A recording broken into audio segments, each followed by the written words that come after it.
From the 1011 Now streaming studio, this is 1011's Morning Pulse. Sponsored by Murray Roofing.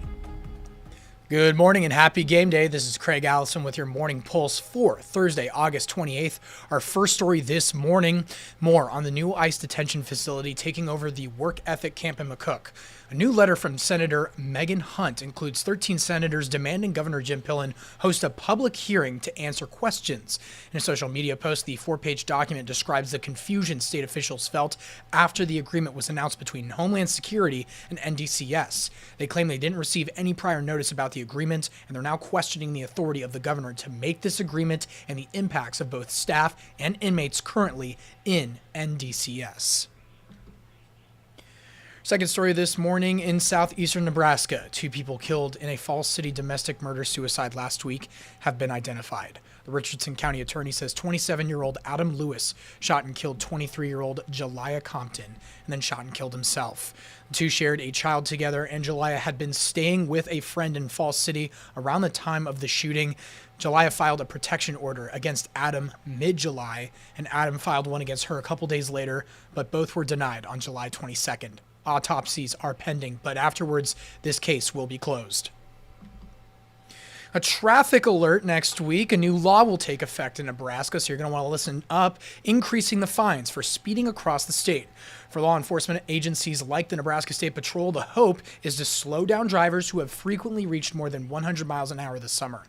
On the lower end, you're going to want to listen. Going 1 to 5 miles per hour over will cost you $50, while going more than 35 over the limit will result in a $400 ticket. NSP says since Memorial Day, troopers have stopped 245 drivers going more than 100, including 118 in July alone.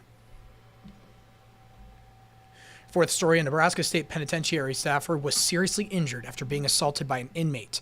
Prison officials say 2 inmates attacked the staff member on the yard. The staffer was taken to the hospital for a concussion, broken bones, and cuts to the face. An investigation is now underway and then will be turned over to the Lancaster County Attorney.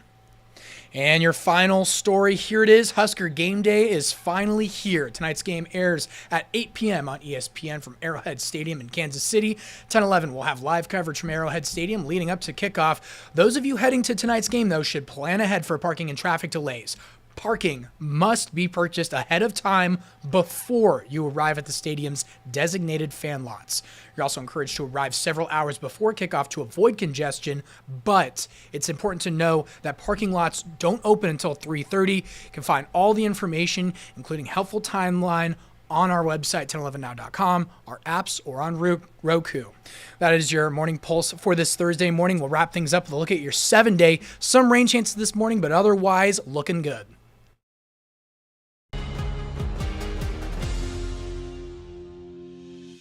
You've been listening to 1011's Morning Pulse. Watch, listen, stream on the 1011 Now app, on YouTube, or wherever you get your podcasts. Sponsored by Murray Roofing.